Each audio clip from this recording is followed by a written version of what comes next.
Hi hello నమస్తే to all. ఈరోజైతే మనం శని సింగనాపూర్కి వచ్చేసామండి. చాలామందికి తెలిసే ఉంటుంది, ఇది మహారాష్ట్రలో ఉన్న శనీశ్వరుడి ఆలయం. ఈ శని సింగనాపూర్ మహారాష్ట్రలోని అహ్మద్నగర్ జిల్లాలో ఉన్నదండి. ఇక్కడ శనీశ్వరుడి విగ్రహము 5.5 అడుగుల నల్లటి శిలారూపంలో ఉంటుంది. మన భారతదేశంలో 3 ప్రదేశాల్లో శనీశ్వర ఆలయాలు చాలా ప్రసిద్ధిగాంచాయండి.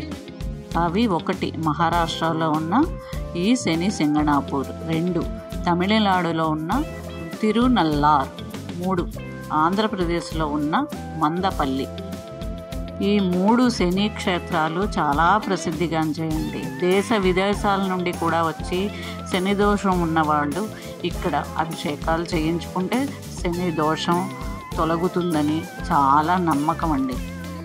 లో చాలామందికి తెలిసే ఉంటుందండి, అష్టమ శని, ఏలినాటి శని అని మనకి జాతక ప్రభావం ప్రకారం కొన్ని శని దోషాలు వస్తూ ఉంటాయండి. అలా ఉన్నప్పుడు ఇలాంటి క్షేత్రానికి వచ్చి ఈ దివ్యక్షేత్రాల్లో ఆ శనీశ్వరునికి తైలాభిషేకం చేసుకొని నల్ల ఒత్తులతో చేసిన నువ్వుల దీపం పెట్టుకొని ఒక బెల్లము నువ్వులు కలిపిన ప్రసాదపు ఉండని నైవేద్యం పెడితే శని దోషం తప్పకుండా తొలగుతుందండి.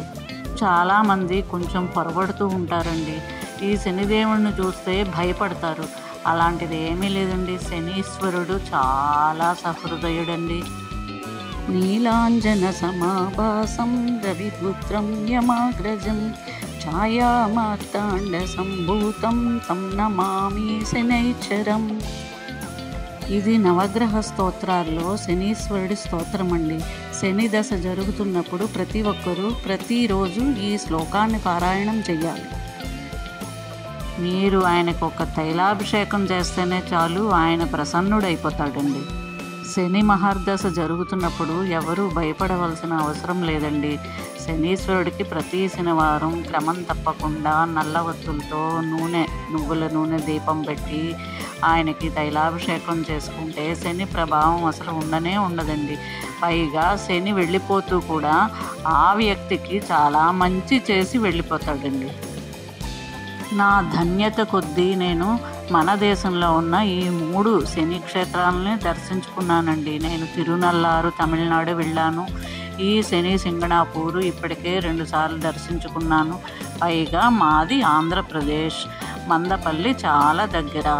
మందపల్లి కూడా నేను 2-3 సార్లు దర్శించుకున్నానండి. నేను చాలామందికి ఒక అపోహ ఉన్నదండి, శని దశ జరుగుతున్న వాళ్ళే ఈ క్షేత్రాలకి వెళ్ళాలా అని ఒక అనుమానం ఉంటుంది. అదేమీ లేదండి, అభిషేకాలు అవి చేయించుకోకపోయినా కానీ దర్శనం చేసుకొని కూడా రావచ్చు. ఈ క్షేత్రానికి వస్తే నాకు తెలిసిన చిన్న కథ చెబుతానండి. అక్కడ ఒక గొర్రెల కాపరికి ఒక రాయిలా కనబడితే దాన్ని పొరపాటును కొట్టాడండి. కొట్టినప్పుడు రాయిలోంచి రక్తం స్రవించిందట. ఆ తర్వాత ఆ గొర్రెల కాపరికి శనీశ్వరుడు కలలో కనబడి తాను శనిదేవుణ్ణి స్వయంభూగా ఈ రాయిలోనే వెలిసాను అని చెప్పాడు. ఆ తరువాత అతను ఆలయం కట్టించమంటారా స్వామి అని అడిగినప్పుడు, నాకు ఆలయం అయితే అవసరం లేదు, పై కప్పు లేకుండా ఆలయానికి మండపము గోపురము లేకుండా నన్ను ఈ సింగనాపూర్లో ఒక చోట నిలబెడితే చాలు, ఆకాశమంతా కూడా నాకు గోపురం లాంటిదే అని చెప్పాడు.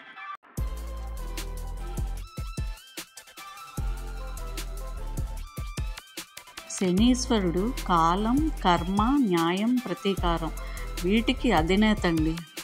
ఎవరెవరి మాటలు, చేతలు, ఆలోచనలు వారి కర్మఫలాలని అనుగుణంగానే ఫలితాలను ఇస్తాడండి.